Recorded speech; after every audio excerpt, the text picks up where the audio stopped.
As Minas Gerais.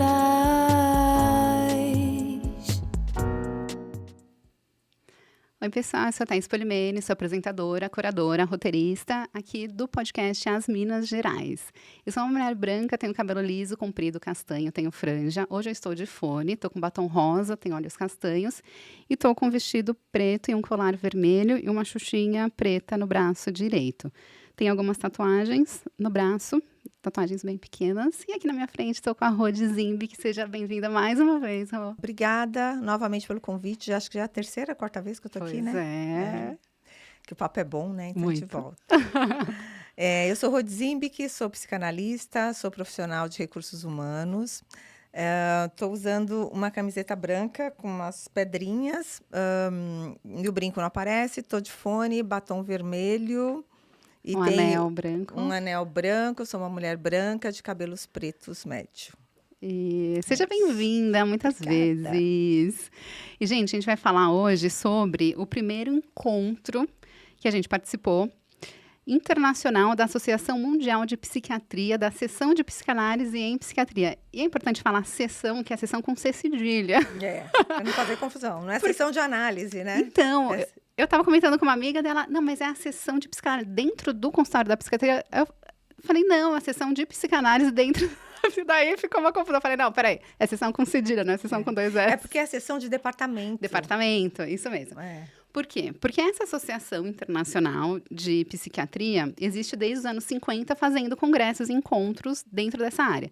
E aí, dentro dessa associação, tem vários departamentos e tem o departamento de psicanálise. Uhum. Então, a gente foi nesse primeiro encontro internacional da Associação Internacional, né, de Psiquiatria, da Seção de Psicanálise em Psiquiatria. Então, assim, é um pouco confuso, mas é isso. E foi em Campinas.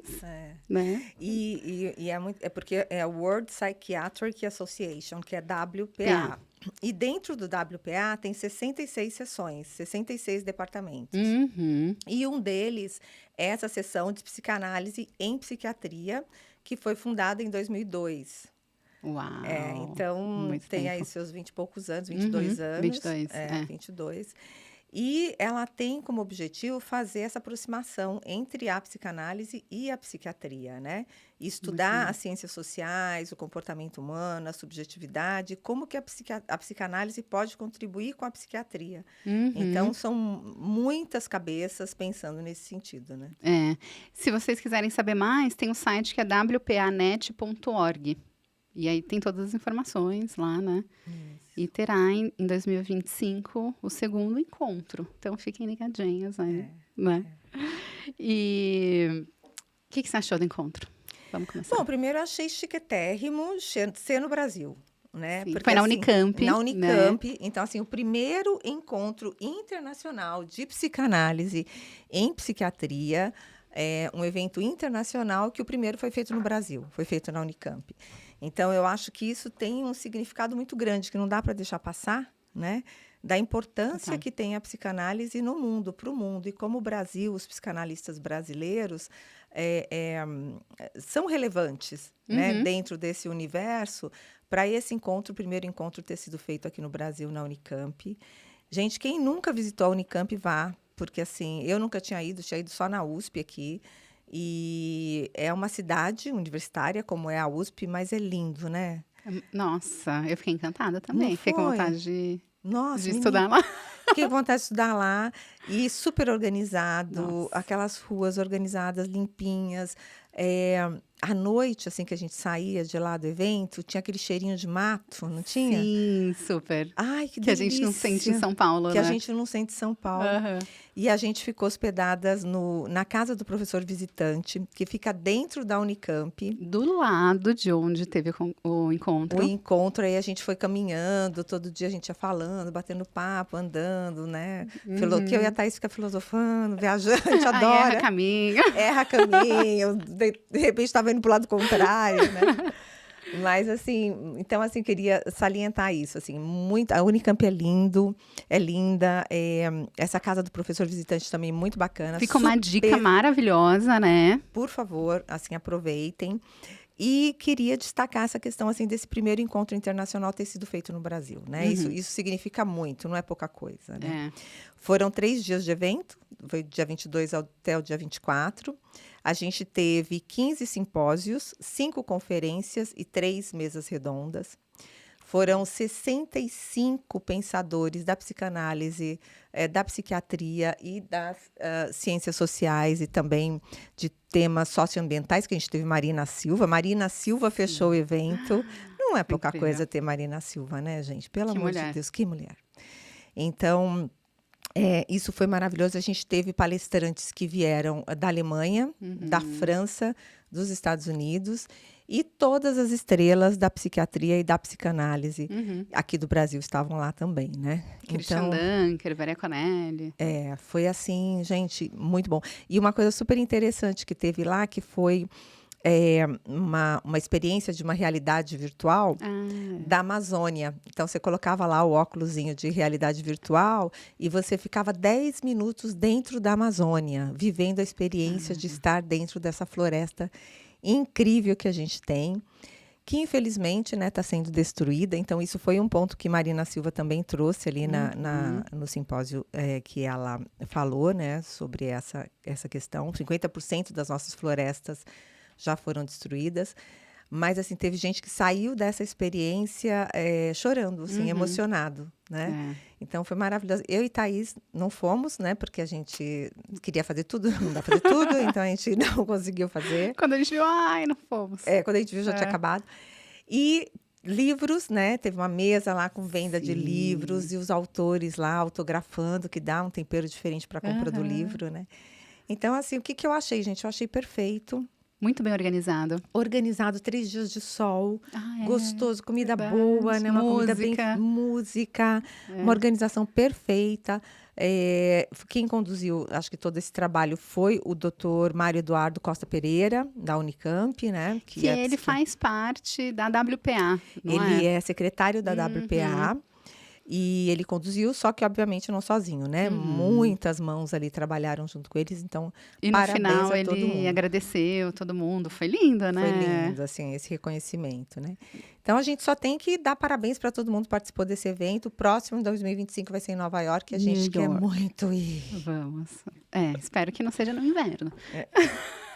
Acho que não, acho que vai ser no primeiro trimestre. Vamos ver. Tá. Uma outra coisa, assim, que eu queria destacar foi a curadoria, que eu achei muito bem feita, porque eu presto muita atenção em curadoria, né? Primeiro por eu trabalhar com isso, mas também porque, às vezes, eu acho que não tem tanta diversidade. O padrão é não ter tanta diversidade. E a curadoria desse primeiro encontro foi perfeita. Tinha mulheres, tinha pessoas negras, tinha pessoas indígenas. Cara, pessoas indígenas é muito difícil achar em qualquer evento que a gente vai.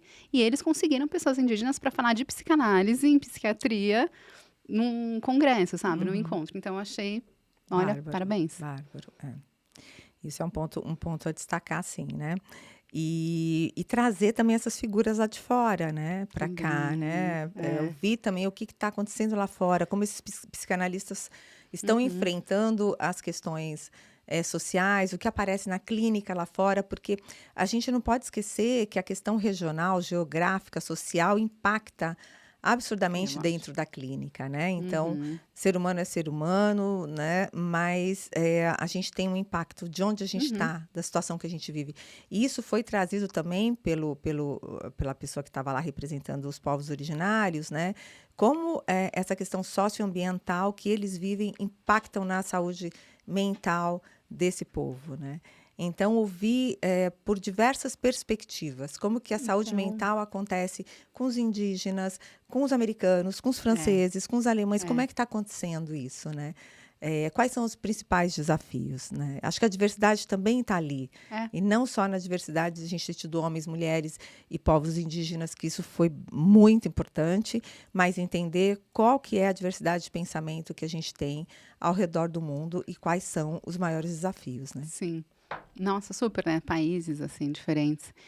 E aí, gente, eu fiz uns stories no meu Instagram. Que é a Thaís Polimene. Sigam lá. E aí eu perguntei, gente, vocês querem que a gente fale do quê? Né? Aí o primeiro foi sobre eu coloquei lá a saúde mental da mulher, que foi meio que um resumo, mas o nome correto do simpósio foi Formas Atuais do Sofrimento da Mulher e seus Desafios para a Psiquiatria e Psicanálise. E então o pessoal gostou muito desse tema para a gente conversar, que foi o primeiro que a gente assistiu, né? Que teve a Varia Conelli e tal. E foi bem interessante porque começou com a Renata Azevedo trazendo alguns dados sobre violência contra a mulher, violência doméstica, sobre a cultura do estupro. E ela deu uma dica que eu quero deixar aqui para vocês, de um site que se chama nomoredirectory.org. E nesse site tem todos os dados em relação à violência, assim, no mundo inteiro, violência contra a mulher no mundo inteiro. E tem também links para instituições que acolhem as mulheres. E aí, nesses links, tem a Rede Feminista de Juristas, que a Bruna Silos, que participou aqui das Minas Gerais, participa. E é bem legal, assim, as redes sociais deles se chama Defende, mas Defende com M, porque por causa do FEM, sabe, de feminista. Então, eu achei bem legal isso. Aí eles falam do CAISM, que é o Centro de Atenção Integral à Saúde da Mulher, também tem lá nessa lista. E teve uma observação que ela fez que eu achei muito interessante, que é em relação à ingestão de álcool. Não sei se você lembra, que ela fala que quando o homem ingere álcool e pratica uma violência sexual contra a mulher, o álcool é um atenuante. Tipo, ele estava bêbado. Se a mulher ingere álcool e é violentada, isso a culpabiliza ainda mais. Mas também ela estava bêbada. E foi muito legal ver essa observação, sabe? Das diferenças em relação à violência sexual e violência doméstica. Gostei muito. Além disso, falaram de maternidade também, né? Porque a Varia Conelli tem um livro que se chama Manifesto Antimaternalista. E ela trouxe uma provocação pra gente, que é pra gente, psicanalista, né? Como a gente escuta as mulheres para além da maternidade, na clínica. Que é puxado, né? É bem puxado. E eu acho que agora está se rompendo algumas barreiras nesse sentido da maternidade, né? Porque a maternidade ela era posta como algo divino e que a mulher era o papel da mulher, né? Você nasceu para ser mãe, então um casal, uma mulher que não desejasse ter filho era visto como, meu Deus, é uma aberração. Por quê? Que tipo de pessoa, que tipo de mulher é essa, né? Que insensível. Dependendo da bolha, ainda é assim, né? Dependendo da bolha, ainda é assim, mas pelo menos em alguns lugares a gente já vê um pouco mais de flexibilidade, de aceitação dessa escolha de não ser mãe, aquelas que decidem não ser mãe. E também da questão das mães poderem ser ouvidas quando não estão satisfeitas em serem mães, né? E não é maternidade real, né? E não é. E o que a mãe está cansada? A mãe está cansada da tarefa. Não é de ser mãe, não é de ter o filho, né? É da tarefa que envolve tudo, né? A criação de um filho, né? E essa tarefa ser colocada unicamente como responsabilidade da mulher. Por isso que a mulher está cansada. Ela não quer a tarefa. Ser mãe, ela quer. Né? Aquelas que decidem querer ser mãe, porque também é opcional, né? Mas essa tarefa tem que ser dividida. E quando não é dividida, a mãe tem que ter esse espaço de reclamar, de não querer, de não gostar, né? Então, eu acho que pelo menos algumas mães têm se colocado dessa forma e algumas pessoas na sociedade conseguem acolher também essa dor, né? Eu estava ouvindo um podcast, porque eu gosto de ouvir podcast, que chama Radio Hell, que é com a Ellen Ramos, que foi ela que começou a falar sobre maternidade real, cara, eu acho que assim, há uns 8, 10 anos, assim, que se chamava Hell Mother, o canal dela.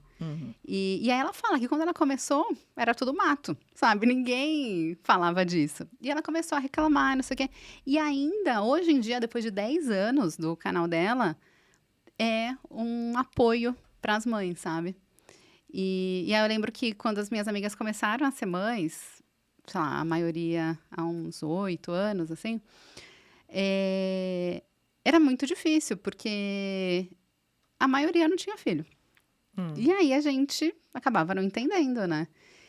E aí uma delas até falava, nossa, É super difícil. É quem se agarra no...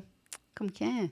É porque a Real Madre tinha uma frase assim, se agarra no coqueiro. Tipo, tá aquela ventania e aí tem uma amiga que tá agarrada lá no coqueiro, sabe? Uhum. Dando um suporte.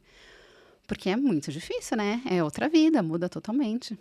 Muda até a maneira que você atravessa a rua. Que você não Sim, pode morrer. exato. Você sabe o que que é você perder o direito de morrer, Uhum, né? Porque tem alguém que depende absolutamente de você, né? uhum. O humano, ele nasce, parece que prematuramente, né? Porque a gente nasce dependendo Super muito, do né? Os outro. outros bichos não, Aham, já nascem aí já mais prontos. é, E o bebê não, ele nasce dependendo absolutamente ali daquela família, não só da mãe. É bom deixar claro isso, né? sim. Mas a maneira como você atravessa a rua, a relação que você tem com o seu emprego muda. Porque você não pode perder o emprego, você não pode perder sua Uhum, fonte de sobrevivência, porque você tem alguém que depende de você, né? uhum. A maneira como você trata as pessoas, tudo muda. E não só para pior, né? Acho que é bom também colocar isso, assim, que ser mãe não é, nossa, vamos só colocar a tragédia que é. Para mim, É. mais uma É que vez, por um tempo ficou um pouco disso, né? Ficou tipo, nossa, meu, mas parece que é um negócio pesado. Daí agora acho que tá voltando a se equilibrar. e eu acho que vai ficar menos pesado à medida que a gente tem a compreensão de que a tarefa precisa ser dividida, né? Uhum. Porque ser mãe não é dar conta da tarefa, né? É trocar a Exato. fralda, levar para a escola, fazer a Uhum. lancheira, ver o uniforme, comprar material, comprar presente para amiguinho. Não, isso é tarefa, não precisa ser É. dela. Ser mãe é Aham. outra coisa, É. né? A hora que a gente tira essa tarefa da mãe e divide com outras pessoas, a É. maternidade fica mais suave, fica melhor, né? E a mulher pode desfrutar um pouco mais desse espaço de ser mãe e não ser a tarefeira É. unicamente. Talvez a gente. Tô aqui, né? Viajando, né? Não tem nada a ver com o que a gente viu lá, mas a gente já fica viajando. Talvez seja uma questão de mudar a palavra, né? Porque eu gosto muito da psicanálise quando a gente fala de palavra. Talvez eu seja um pouco lacaniana, Uhum, mas. Mudar a palavra de maternidade para parentalidade, né? Porque a maternidade é uma coisa, uhum, a uhum. paternidade é outra, e existe a parentalidade, Parentalidade. que é a questão das tarefas, né? Exato, exato. E da rede de apoio, né? Às vezes não só o pai também. Tem Uhum. muitos pais que ajudam muito, né? Bom falar, tem Super. pais que são muito Aham. parceiros, né? Mas todo mundo que puder, que estiver por ali, Uhum. né? Que vê uma mãe exausta, que pode pegar a criança, levar um pouquinho para passear, deixar essa mãe ir lá fazer É. uma massagem, alguma coisa que puder contribuir, né? Aham. Porque para criar um filho precisa de uma, como é que é? Tem uma frase, uma aldeia, uma tribo, não sei, Isso, né? é isso. Aham. Não é fácil. Então, acho que todo mundo que ama, que está ali na família, que puder Uhum. contribuir, essa maternidade vai ficar muito melhor. Uhum. Porque ser mãe é muito bom também, né? É um filho, é um legado, é alguém que está ali com você. Tem muita coisa boa na maternidade, não é só coisa ruim, mas a gente precisa olhar para essa exaustão feminina, né, Uhum. daquela mulher que carrega a maternidade nas suas costas e de repente ser um pouco lacaniana também e para a linguagem mudar mesmo a parentalidade Não e é? para que a mulher tenha toda uma rede de apoio. Esse livro da Vera e a Cornélia, acho que ele é fundamental, né? Uhum. Trata muito disso, é um tema que ela trabalha muito, e ela trouxe nesse simpósio para que a gente comece a ter um olhar também dentro da clínica para essa mulher, que vai além da maternidade, né? Uhum. Porque logo que você vira mãe, e eu posso dizer assim, porque sou mãe, né? É, tem uma coisa que parece que você fica meio invisível, né? Todo mundo só vê o bebê, né? Todo mundo Entendi. vai visitar o Tá. bebê, é tudo muito focado no bebê e você tá lá estraçalhada, né? E assim, pouquíssimas pessoas olham para você. Às vezes nem sua própria mãe olha para Aham. você, porque a sua mãe tá tão interessada no É, neto eu imagino. que você até perdeu o lugar de filha, parece, né? Aham. Então, são tantas coisas que te atravessam, é tanta turbulência naquele momento e uma solidão muito grande também, O né? puerpério dizem que é É barra. bem difícil, né? É. Então, esse acalanto também para a mulher, ele é importante Uhum. nesse momento, né? E aí teve uma participante que fez uma pergunta que eu queria trazer aqui, né? Que ela comentou que ela tem uma paciente que tem fobia de ser mãe. Enfim, né? Fazendo aqui uma análise selvagem, que a gente não sabe quem é a participante, não sabe quem é a paciente, não sabe da história. Eu fiquei refletindo sobre o que é ter a fobia de ser... Não, ter a fobia de ser mãe.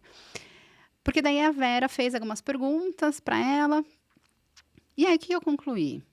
que são coisas diferentes. Uma coisa é a mulher não ter o desejo de ser mãe. Isso as pessoas veem como, beleza, a mulher não tem desejo de ser mãe. Agora, quando a mulher tem o desejo de não ser mãe, talvez entre como fobia, porque a mulher ter um desejo é algo que assusta. Uhum, uhum. E aí ter o desejo de não ser mãe, ela tem fobia de ser mãe. Não, gente, ela só tem o desejo de não ser mãe. Tipo, não quero mesmo, meu desejo é esse, e ela vai lutar por aquele desejo. Nossa, ela tem uma fobia de ser mãe. E aí, vamos tratar, né? Vamos tratar, exato. Vamos tratar essa mulher. Qual que é o problema dela, né? Por ela não querer ser mãe. Nossa, ela nasceu para isso, gente. Ela é a mulher que engravida, né? Não é o homem. Então, ela nasceu constitucionalmente para ser mãe, né? É isso que está na cabeça das pessoas. Então, a mulher que realmente... E ela tem que ter muita coragem. Uma mulher que expressa isso. Se posiciona eu e não fala. quero, eu tenho o desejo de não ser mãe, né? Ela tem que ter uma coragem, porque ela tem grandes chances de ser julgada pelas pessoas, pela sociedade. Né? E é um desejo que a gente valida, né? Como todos os outros desejos também, né? Não dá para encobrir, para pôr debaixo do tapete hoje, né? Já deu, né? Já está na hora de a gente também entender essas escolhas, né?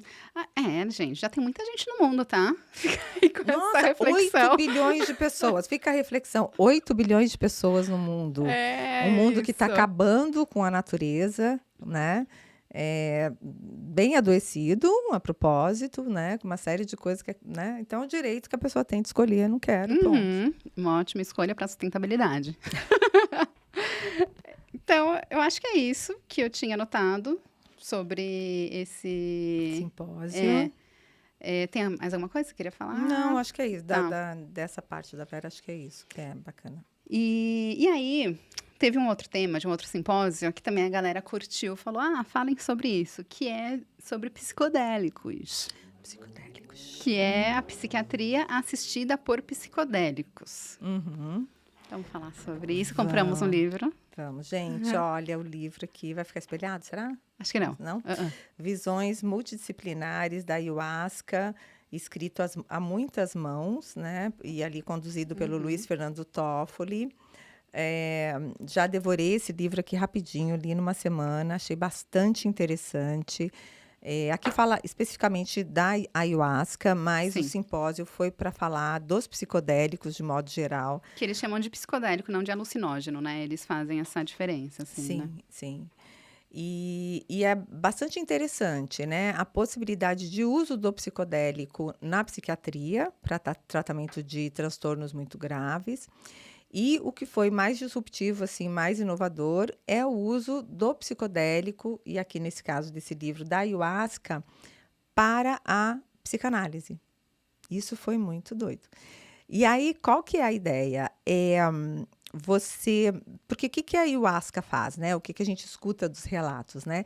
Ela tem a condição de quebrar algumas barreiras, né? De quebrar alguns conteúdos recalcados que o paciente tem, que a gente tenta trazer na análise, né? A análise, o objetivo da análise um dos objetivos é esse.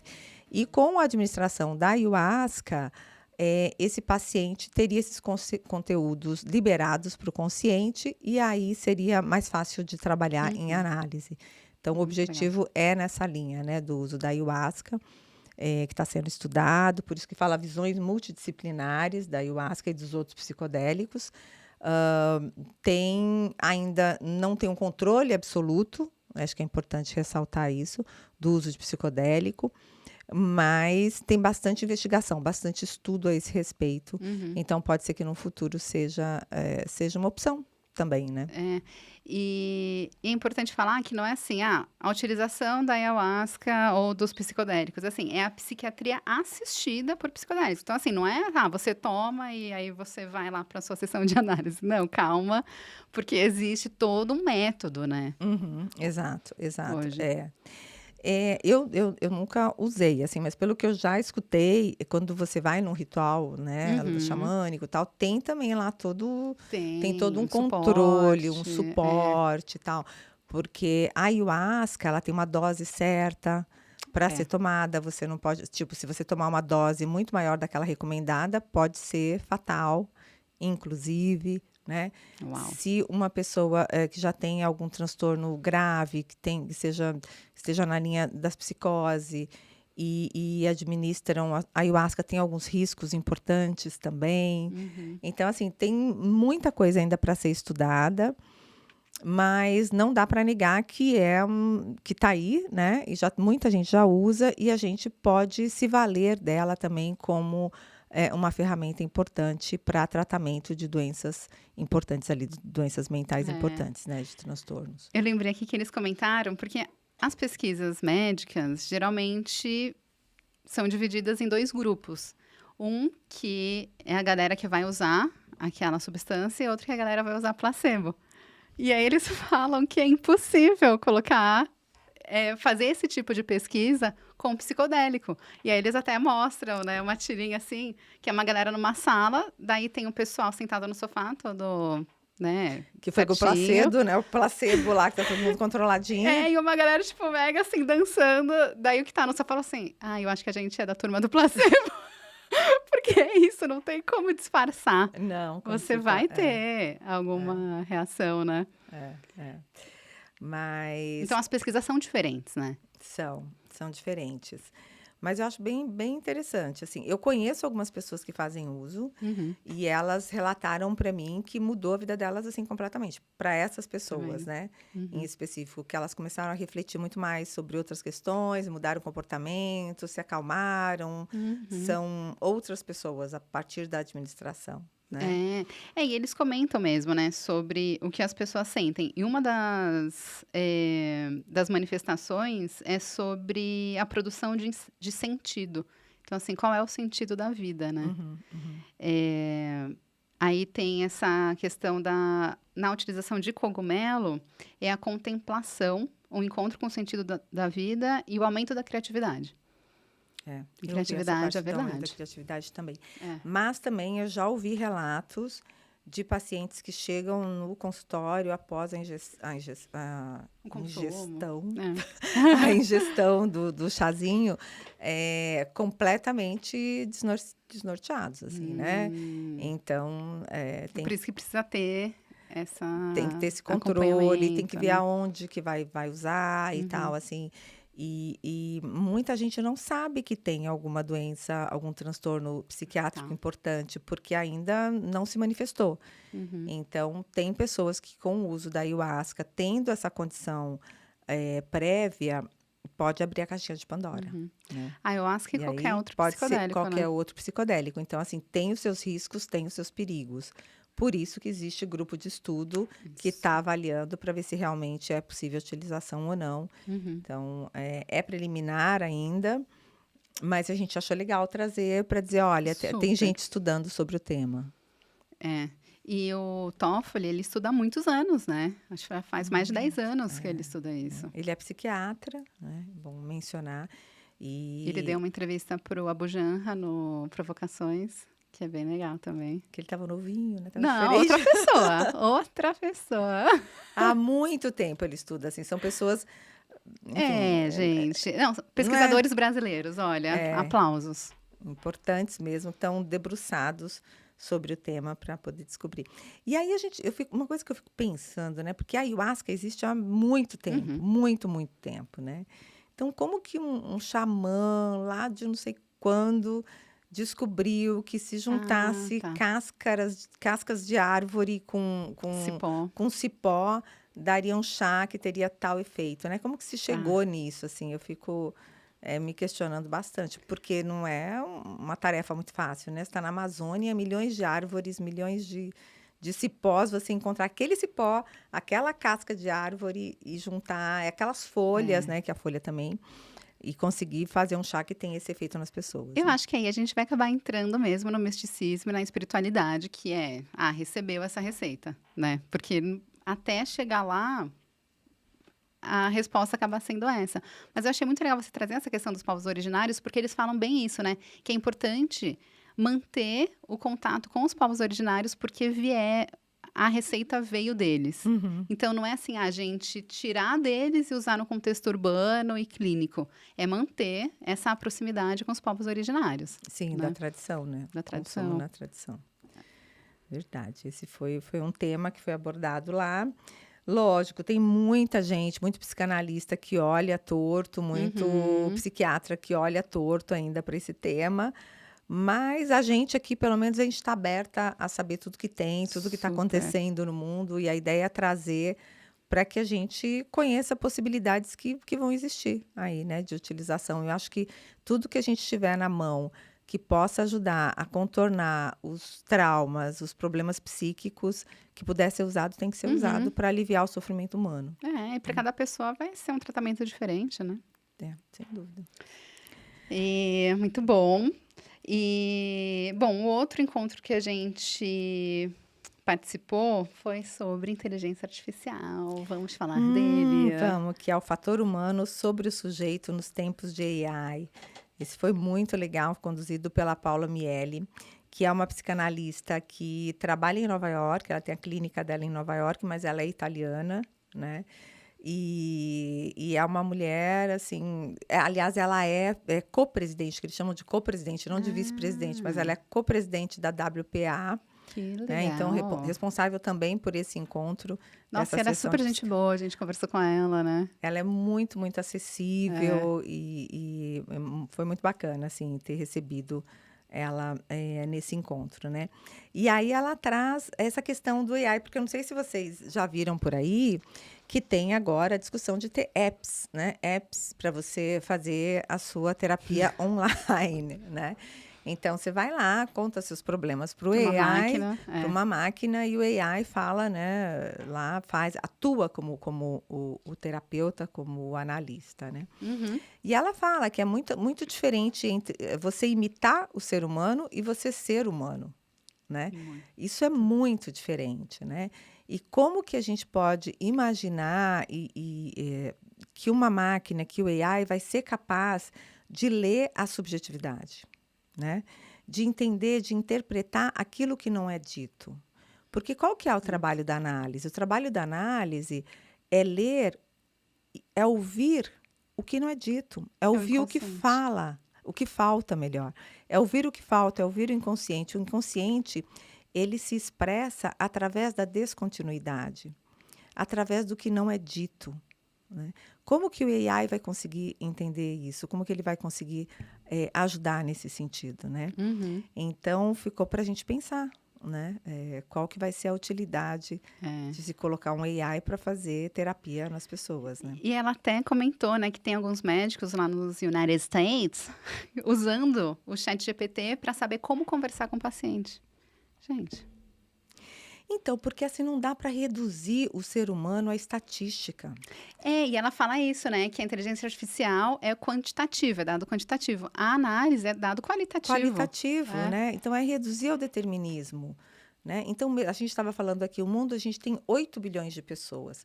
Mesmo que o AI crie, né, que a gente tenha AI para 8 bilhões de pessoas, essas 8 bilhões de pessoas se transformam todos os dias. É, Mudam todos os dias, né. é muito. Eh, Como que vai ser possível alcançar tudo isso, né? E mais uma vez colocando, o inconsciente se expressa através da descontinuidade, o inconsciente se expressa através da falta, daquilo que não é dito, né. Então só um outro ser humano consegue escutar o que não é dito, o que está por trás É. do véu, né, porque para a gente, o que o paciente fala na análise, o conteúdo do manifesto, é o que menos interessa. Uhum. É o que menos interessa. Sim. A gente quer saber o que ele não disse. O que ele não disse com o que ele disse. Hum. O que está por Uhum. trás? O que foi adicionado? O que está sendo encoberto? Né?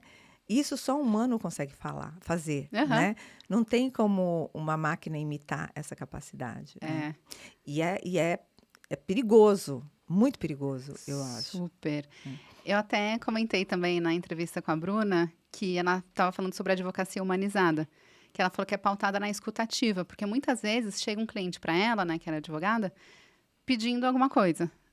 Aí, conversando, ela percebe que não era aquilo que o cliente precisava. Eu falei, nossa, tem tudo a ver com psicanálise isso. Uhum. E aí, teve uma outra experiência que eu tive semana passada, que foi no evento Escuta do Ofício, da Escola Paulista de Psicanálise.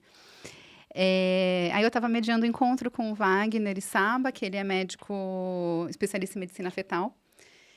E aí ele estava comentando que é muito difícil quando ele vai dar algum diagnóstico que o bebê tem alguma malformação e vai dar esse diagnóstico para os pais. E aí uma das comentadoras lá, que foi a Vera, ela falou: "Meu, é muito legal ver que você tem uma sensibilidade, né, para dar esse diagnóstico, não é algo mecânico". E aí eu comentei isso, né? Eu falei que o papel do médico nesse momento de dar o diagnóstico para os pais é fundamental, que a inteligência artificial nunca vai conseguir substituir. E aí ele até comentou que tem algumas experiências, na verdade, acho que foi algum filme que ele comentou que acontece isso, que vai lá, coloca lá todos os dados, aí a máquina analisa e aí dá lá o diagnóstico. Imagina que frieza. Olha, seu filho tem isso. Uma doença grave, né? Então, são algumas coisas que a inteligência artificial não vai conseguir substituir. Ou pode substituir, mas a que custo, né? Tipo, com qual consequência? Com qual consequência, né? E como que a gente está tratando a sociedade, né? Como a gente está tratando as pessoas, né? Que você dá uma resposta e pronto. O impacto que tem sobre ela é problema dela, então. Né? Como ela vai ficar depois é problema dela. Eu fiz meu papel, que era dar o diagnóstico, Exato. pronto. Ela né? que lute. Ela que lute. Então, tem que ter um pensamento sobre isso, né? Uma responsabilidade sobre esse tipo de dispositivo, de ferramenta que se coloca. Tem que ter uns limites. Eu acho que a grande discussão que tem tido sobre AI são os limites, né? Que limites que a gente vai colocar na utilização. Porque ela tem muitos benefícios, a gente não pode negar. A inteligência artificial veio e está aí, não tem como voltar atrás, tem muitos benefícios, mas a gente que está por trás dela, são os humanos. Então, qual que é a nossa responsabilidade com isso e quais são os limites que serão impostos a ela? É bem importante a gente pensar e discutir sobre isso, né? Sim. Saber que existe e como a gente vai lidar com isso daqui para frente. Tá. Agora, eu queria que a gente falasse sobre aquele simpósio que a Isildinha Nogueira participou, que eu sei que você adorou. Eu também, aliás, temas super relevantes, né? Que foram tratados lá e foram temas que a gente sempre conversa, né? Paralelamente. E ela deu uma solução que eu falei, arrasou. Não, mas vamos falar quem é Isildinha? Fale. Né? Não sei se todo mundo conhece, mas Isildinha Batista Nogueira. Ela é uma psicanalista negra, uma mulher negra. Com anos, muito tempo de carreira, com muito estudo. Ela fez, não sei se você sabe, mas ela fez mestrado na PUC. Ela fez doutorado na USP e ela estudou psicanálise na França com os mestres da psicanálise. Ela morou na França durante 4 anos para estudar psicanálise, né? E hoje ela está no Brasil, ela atende aqui em São Paulo e é uma das maiores referências quando se trata de falar sobre racismo, né? Uma psicanalista que fala sobre racismo, uma mulher negra que vive o racismo todos os dias, que está no lugar para falar sobre isso, né? E ela estava lá nesse simpósio para falar sobre racismo junto com outras pessoas negras também. E ela trouxe a dimensão psíquica do racismo, né? Sim. Gente, como que o racismo impacta a saúde mental do povo negro? Claro. Né? Até o tema da mesa era esse, né? Traumas e marcas da escravidão, desafios clínicos e metodológicos. Então, ela traz também para a clínica, né? Ela traz para a clínica. E a Thaís fez uma pergunta para ela. Você quer falar da sua pergunta? Gente. Foi um arraso, assim, muitos elogios. Que era realmente uma dúvida que eu tinha e que a gente tem e que as pessoas com quem a gente conversa, que estudam e atuam na psicanálise e se preocupam com o social, tem. Que é a questão de psicanalistas brancos atenderem pessoas negras. Então, por exemplo, né, eu cheguei com essa pergunta, olha, eu trabalho numa clínica social e chegaram algumas demandas de pacientes por psicanalistas negros. Então, pacientes negros pedindo psicanalistas negros. E existe uma teoria de que psicanalista não tem gênero, não tem etnia, não tem cor, não tem orientação sexual, não tem orientação política. Como que você vê isso? Aí, Aí a menina da minha frente falou, ótima pergunta. Aí, beleza, né? Fizeram outras perguntas, aí a Isildinha respondeu uma coisa que eu não imaginava que ela fosse responder. E a primeira frase foi, olha, uma coisa que eu gosto de falar é que clínica não é militância, militância não é clínica. Falei, opa, tapa na cara. Né? Porque realmente, assim, a gente sabe que o contexto social é muito importante dentro da clínica, né? Então, assim, vai interferir, mas não é a militância. Só que teve uma coisa que ela falou, então, assim, não é assim, então não importa, não é bem assim. O que ela falou? Que ela também nasceu numa sociedade racista, ela também era racista, ela teve que se racializar, ou seja, né, a gente tem que buscar um letramento racial. Ou seja, as escolas de psicanálise têm também que trazer esse letramento racial para a gente poder atender pessoas negras, pessoas indígenas, pessoas que não sejam brancas, sabe? E isso eu achei muito importante, porque é uma coisa que eu percebo que olha, é isso, psicanalista não tem cor, não tem gênero, e aí, lide com isso. Não, a gente tem que trazer, sim, a gente tem que estudar também psicanalistas negros. Não é só psicanalista europeu do século retrasado, sabe? E não dá para se alienar, né? Eu acho que o que a gente tem que saber escutar o que ela disse, né? Que ela disse clínica não é militância, militância não é clínica. Mas ela não está dizendo que na clínica o psicanalista não tem que estar aberto para as questões sociais. Não. Ele não pode estar fora do mundo. Né? O psicanalista que fica só lendo teoria lá no seu mundo das estrelas, lá no altar, enquanto a vida está acontecendo aqui na Terra, né? E a gente está tendo muito racismo, muitas questões importantes que chegam na clínica e que a gente tem que saber lidar com elas. Então, a gente tem que estar atualizado com o mundo, né? Esse congresso ele foi fundamental para trazer essa atualização para a psicanálise, para a psiquiatria, né? Fazer essa aproximação da psicanálise com a psiquiatria e também com o mundo de hoje, com as questões reais do mundo de hoje, né? Então, a gente tem autores extremamente importantes que são fundamentais para a psicanálise, mas que criou uma psicanálise no século XVIII, no século XIX, uma psicanálise europeia, que foi feita para aquelas questões daquela época. Como a gente atualiza a psicanálise para o mundo que a gente tem hoje, para lidar com essas questões raciais, né? E a Isildinha, ela fala muito sobre isso, né? E ela trouxe uma coisa muito interessante que ela fala entre as diferenças do racismo, do preconceito e da discriminação. Ela falou são coisas completamente distintas e que a gente tem que saber diferenciá-las também dentro da clínica, né? E ela, isso eu já ouvi dela num outro lugar, mas que eu achei tão bacana. Ela falou que estava indo para um congresso, para um lugar, tal. E alguém perguntou para ela, olha, eu escrevi seu nome aqui para apresentar, Isildinha Batista Nogueira, tá tudo certo? Ela falou, se Isildinha estiver certo, tá ótimo para mim, porque o Batista Nogueira pouco me importa. E aí a pessoa falou, né? Ela falou, pouco me importa, porque eu não tenho sobrenome. Olha. O negro não tem sobrenome, porque esse nome foi dado pelo senhor da fazenda, era o nome da fazenda. Então, a família tal chamava Nogueira, os escravos tinham o nome de Nogueira no final, porque pertenciam àquela família. Então, o sobrenome para ela pouco importa, né? Gente, que maravilhoso. Que maravilhoso, não traz referência. Ela, né, os antepassados dela vieram da África, de onde, não sei. Né? Se tiver Isildinha, para mim tá bom, porque é isso que o meu nome é esse, né? Nossa, olha, já comecei a viajar aqui, muito legal. Muito legal. Aí ela contou também, né? Ela falou, eu sou uma mulher hoje reconhecida, ela é doutora, né? Ali no meio acadêmico, onde vai, onde todo mundo conhece, ela é respeitadíssima. Ela falou, mas quando eu entro numa loja de móveis da Teodoro Sampaio, eu sou uma mulher negra, que para eles tem risco de roubar alguma coisa da loja. Né? Então, eu vivo isso dia a dia. Então, mas ela falou uma outra coisa que eu não posso deixar de mencionar aqui, estava dentro da pergunta da Thaís, que ela disse assim, a gente como psicanalista não consegue escutar todos os pacientes. Isso é muito importante, porque não é porque o psicanalista é negro que ele vai conseguir escutar um paciente negro. Talvez ele não escute aquele paciente, talvez um psicanalista branco consiga escutar, né?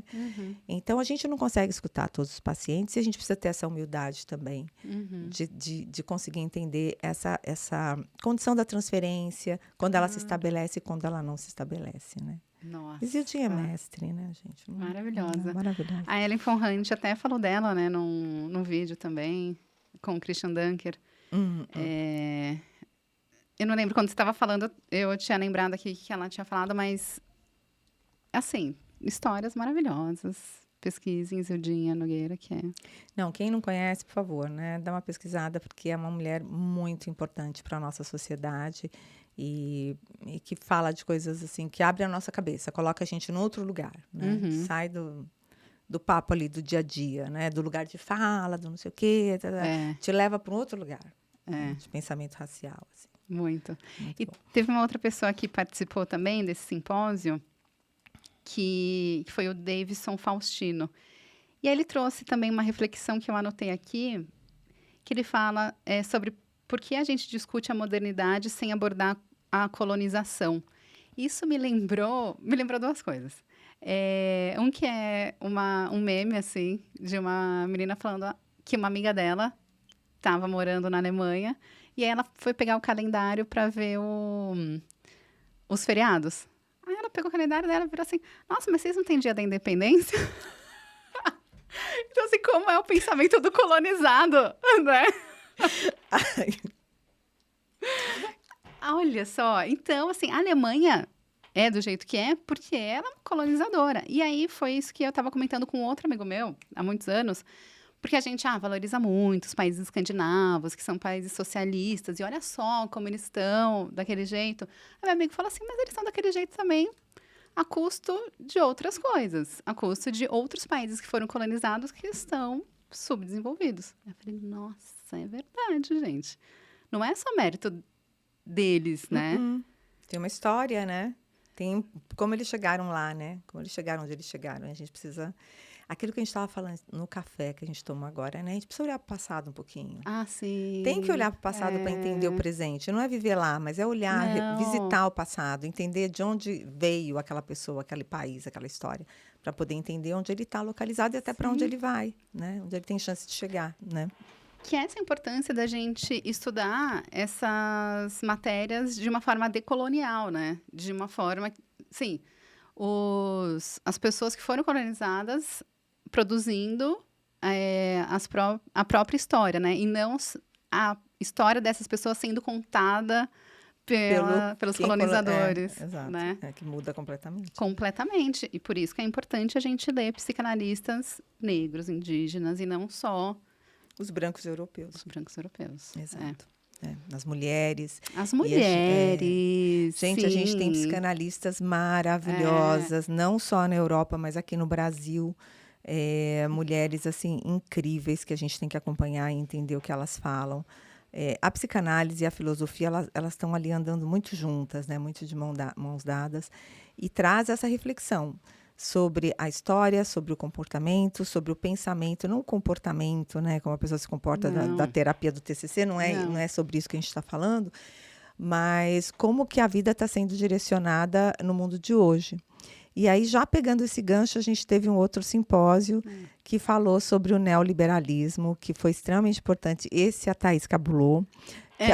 Mas vocês vão entender por quê. Porque eu fui assistir um outro que, olha, muito a minha cara. Mas fala, você primeiro. Porque a Thaís, depois ela conta do dela. Mas esse do neoliberalismo também é super importante. Deixa eu só colar aqui de quem... neoliberalismo e suas relações com a psicopatologia. Exatamente. E aí... O que fala, né? Desse mundo que a gente vive, das drogas para enrichment, né? Para aumentar a produtividade, né? Das pessoas. Então, tem lá, eu não vou lembrar os nomes agora, mas tem a Ritalina, tem o Venvance. Tem uma série de drogas que são chamadas de smart drugs, que são as drogas potencializadoras da performance, né? E aí a gente vê, né, a angústia que gera nessas pessoas que precisam performar para atender, para responder às metas das empresas, né, para produzir cada vez mais. E como houve uma inversão no mundo, né, de que hoje a gente tem que consertar, que chama de quick fix, consertar as pessoas para que elas possam produzir melhor, para que elas possam entregar mais. Então, por que você não está conseguindo? Vamos te dar um remédio aqui para você melhorar a sua performance, né? Ao invés de olhar que a gente está vivendo num mundo que está adoecido, o que esse ambiente tem feito para contribuir para que aquela pessoa esteja mal, esteja num processo depressivo, ou com muita angústia, ou com muita ansiedade, porque ela está respondendo a fatores ambientais, né? E a gente pode até ver, não vou colocar a culpa toda nas redes sociais, mas as redes sociais têm uma importância muito grande nisso também, o avanço da tecnologia, da internet, desses recortes que as pessoas veem no Instagram de vidas felizes e maravilhosas, e elas começarem a tentar atender a esse padrão que é irreal, né? Totalmente irreal. E eles trazem isso, né, nessa transformação do indivíduo em ferramenta de produção. Então, né, esse sendo o grande objetivo, transformar esse indivíduo em ferramenta de produção. Isso desde criança, né? Na escola, as crianças tomando Ritalina. Exato. Não é só no mundo corporativo. Para o vestibular, já. E o que aconteceu nos últimos 30 anos, eles colocam esse período, né? Houve um afastamento do olhar da subjetividade do sujeito para um olhar puramente biológico e farmacológico. Então, o que a gente vai fazer? A gente vai dopar esse indivíduo, a gente vai dar medicamentos para ele dormir, medicamentos para ele acordar, medicamentos para ele performar, para que ele se torne uma ferramenta de produção mais eficaz, para atender esse neoliberalismo louco e irrefreável que a gente tem por aí, né? E as empresas começaram a perceber que um colaborador que esteja melhor emocionalmente, ele performa melhor, ele produz mais. Então, vamos trabalhar para que essas emoções sejam controladas, abafadas, né? Então, é uma gestão do adoecimento psíquico do ser humano. Como que a gente pode gerir esse adoecimento? Através de drogas, né? E aí ele vai estar mais controlado, menos ansioso enquanto ele estiver trabalhando, só que uma hora isso sai, né? Isso explode, não tem como controlar. Burnout. Burnout. Aí da burnout... Por um tempo funcionou, mas agora está todo mundo explodindo. Aí você demite e contrata outro, que ainda não tenha chegado nesse estágio, né? Tá. E aí vai. Então, esse tema eu acho que foi muito importante de ser conversado. Ele estava muito alinhavado com os outros temas do AI, que a Paula Miele trouxe também, de como o AI está entrando e impactando a vida das pessoas, e também acho que de uma forma geral com esse encontro, porque tem como objetivo trazer de novo o olhar da psiquiatria, uma aproximação da psiquiatria com a psicanálise, para que a psicanálise possa enriquecer a psiquiatria, trazendo o cuidado com o sujeito, com a sua subjetividade, com as suas emoções, com tudo que envolve e com o ambiente também que está envolvendo aquele sujeito que está levando ele a adoecimento. E está super alinhado também com a sua experiência, né, no meio corporativo. Eu acho que você deve ter tido vários insights, assim, pelo que você percebe, né? Porque você, além de psicanalista, também tem esse viés, né, do mundo corporativo. Tenho, assim, são alguns aninhos no mundo corporativo. E o que eu percebo, que eu tenho até discutido muito com a Thaís aqui em off sobre isso, porque é um tema muito polêmico, muito difícil de ser dito, né? Que é a superficialidade que é tratado o sofrimento humano dentro das organizações, né? Super. A gente tem a área de recursos humanos, os CEOs fazendo o seu melhor, fazendo o que pode para ajudar as pessoas a se sentirem melhor dentro do ambiente de trabalho, mas como ainda essas ferramentas são superficiais, que trabalham ali no comportamento, né? Tá. Aqui em cima, né? Não se aprofundam para entender por que aquele sujeito, por que aquele indivíduo produz menos, tá num processo de depressão, de ansiedade, o que está acontecendo com aquela pessoa, né? Tanto lá dentro da empresa, quanto fora. E eu entendo que precisa ter um olhar mais aprofundado, precisa ser feito um trabalho que saia um pouquinho dessa média, desse raso, porque o ser humano ele é complexo, né? Porque senão só fica no Setembro Amarelo, né? É só no Setembro Amarelo, faz uma Uma palestra, palestra. Aham. né? Dá um kit costura, você viu? É, no Dia da Mulher. Dia da Mulher. Dá um kit costura no Dia da Mulher, É, dá um chocolate, né? Uma palestra motivacional, porque vamos aumentar a produção, gente, vamos que vamos, é guerra, não sei o quê. E as pessoas no seu Não. limite, né? E aí Total. compromete as relações. As relações dentro do ambiente de trabalho estão cada vez mais difíceis, as relações com a hierarquia pior ainda. Uhum. Então, eu vejo como importante a gente começar a discutir alguns temas que são mais cascudos, De uma mais forma mais difíceis. profunda, né? Mais profunda, né? Sai dessa... Pra realmente resolver, né? Isso. E Né? não só tapar, apagar incêndio, né? Porque se apaga incêndio, né? Apaga incêndio, coloca um band-aid e tá tudo bem, né? E a coisa começa a necrosar embaixo do band-aid, tá necrosando. Isso. E aquelas palestras de, você tem que cuidar da sua saúde mental, você tem que fazer um esporte, você tem que se alimentar Trabalhando 14 horas por bem. dia. Gente, não é sobre isso, tem muito mais para ser discutido, né? E qual vai ser a empresa que vai ter essa coragem? E eu tô querendo ver qual empresa vai ter essa coragem. Se a sua empresa tem coragem, fale com a Rod. Bom, então, trazendo para a minha área, eu não fui assistir de neoliberalismo, apesar de ser um tema que eu gosto muito. Eu até tinha lido uma matéria do Christian Dunker, que ele falava que a depressão é um sofrimento compatível com o neoliberalismo.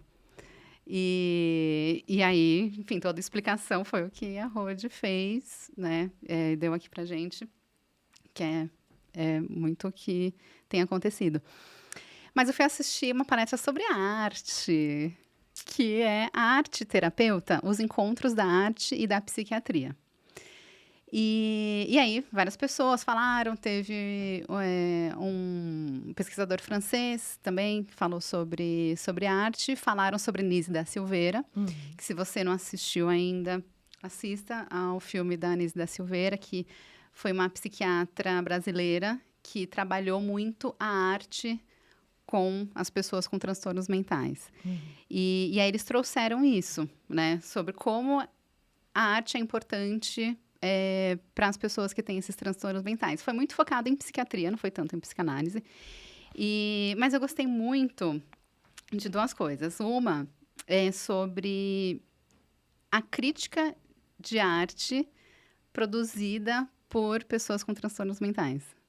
Então, tem um livro que está disponível de graça, assim, para quem quiser, que se chama O Antídoto do Mal, Crítica de Arte e Loucura na Modernidade Brasileira. Então, tá aí disponível para quem quiser. E uma outra coisa é sobre a criação. Eles focaram muito no processo de criação. E aí teve uma frase que eles falam que para o paciente, a intenção não é fazer a arte, é uma necessidade. Então, ele tem a necessidade de fazer aquela arte. Ele não quer produzir uma obra. Ele tem essa necessidade desse processo de criação. De se expressar, né? De se expressar. É. Isso me lembrou, assim, várias coisas. Assim, primeiro, quando eu comecei a escrever crônica. Foi também 2013, retorno de Saturno, aquelas que falam de psicanálise, falam de astrologia. Foi tudo. Muitas perdas, tal. Aí eu senti uma necessidade, não sei de onde veio, de escrever o que eu estava sentindo. Aí comecei a escrever crônicas, aí eu produzi muita crônica e aquilo me aliviava de um jeito que eu passava para a próxima, sabe? Tipo, beleza, resolvi esse problema próximo. Aí eu escrevia. E eu entendo muito, sabe, esse depoimento. É uma, sei lá, fico pensando aqui, né, que as grandes obras, elas foram criadas, não todas, mas assim, muitas, por artistas que estavam com um processo de sofrimento psíquico muito grande, né? Existe uma discussão sobre isso. O artista precisa sofrer para produzir? Porque, cara, que vida ruim, eu né? acho que não precisa sofrer, mas eu acho que tem que ter intensidade da emoção. Você pode estar num processo muito criativo, Sim. muito feliz, muito apaixonado por alguém, por uma coisa. Me parece que tem que ter uma potência, assim, né? Nem que seja, tem que ter uma potência na pulsão de vida, uma potência na pulsão de morte. Não dá para estar no morno. Eu gosto muito de falar sobre a sublimação do Freud, né? Que é aquele conceito de que você tem uma pulsão sexual que você não que socialmente você não vai conseguir expor aquilo. Aí você sublima aquilo na arte. Na arte. É. É bastante interessante. É bastante interessante. E o paciente com transtorno psíquico agudo, né, como era o caso dos pacientes da Nise, presos no hospício, né, porque era um hospício lá da época, né, um hospital psiquiátrico, engenho de dentro. Isso. Tem até, bom, depois é outro assunto, mas tem uma série que está passando agora também na TV que fala sobre um hospital psiquiátrico de Minas. Bom, enfim, depois eu trago sobre isso. Eu acho que eu sei qual que é. Sabe qual que é? Acho que é muito interessante. Depois a gente deixa aqui também. Acho que todo mundo precisava assistir, né? Mas eu fico pensando nesses pacientes que estavam lá presos nesse hospital psiquiátrico, sem muita chance de expressão, vivendo uma vida que quase não é vida, né? Quando eles tiveram a possibilidade de expressar o que sentiam, o que devia acontecer, né? Talvez fosse até uma expressão do inconsciente mesmo, uma forma do inconsciente se mostrar ali, né, através daquela arte. E o trabalho que a Nise fez foi maravilhoso, impecável, de uma generosidade incrível. Eles comentaram sobre isso, né, que geralmente o paciente colocava para fora todos os objetos ruins que ele tinha dentro. Bem Melanie Klein, Bem Melanie Klein, total. O encontro foi meio lacaniano, mas isso foi bem kleiniano. E aí, um dos participantes lá da mesa comentou que logo que ele começou na psiquiatria, um dos pacientes dele recebeu um convite para expor. E aí, beleza, aceitou. Aí ele foi ver a exposição dele e viu lá todas as obras dele. Ele entrou em desespero, se atirou da janela e morreu. O artista, o paciente. O paciente. E aí, explicaram lá que provavelmente foi isso. Ele viu lá todos os objetos ruins dele expostos. Não aguentou. Então, como é muito delicado tratar isso. Por isso que a Nise, quer dizer, não sei se é por isso, mas a Nise, ela tinha uma política de que eles não venderiam os quadros. Talvez por causa disso, porque vai que vendesse para alguém, aí por acaso o paciente ia na casa da pessoa e visse o quadro dele. Poderia dar alguma reação. Sabe o que eu fiquei pensando? Talvez esse paciente, quando ele viu, né, aqueles objetos, aqueles perseguidores, né, se tornaram reais, né? Materializados, né? Materializou, porque saiu do campo da fantasia, dos objetos maus, perseguidores, e ali ele virou real. Não, então realmente isso existe, isso pode me atacar, e deve ter sido aterrorizante mesmo para ele. Totalmente. E aí teve uma outra coisa que eles falaram da criação, que é que a criação é o luto da coisa. É quando o sujeito desiste de buscar o objeto perdido. Que aí eu comecei a fazer uma relação com a melancolia, né? Porque quando a gente não sabe o que perdeu, a gente está num estado de melancolia. Então, fazendo uma relação com a minha experiência. Quando eu estava lá, mal, por alguma coisa, não sabia o que era, aí eu tive esse processo de criação, de escrever. Foi ali nesse processo que eu descobri o que eu tinha perdido e entrei no luto.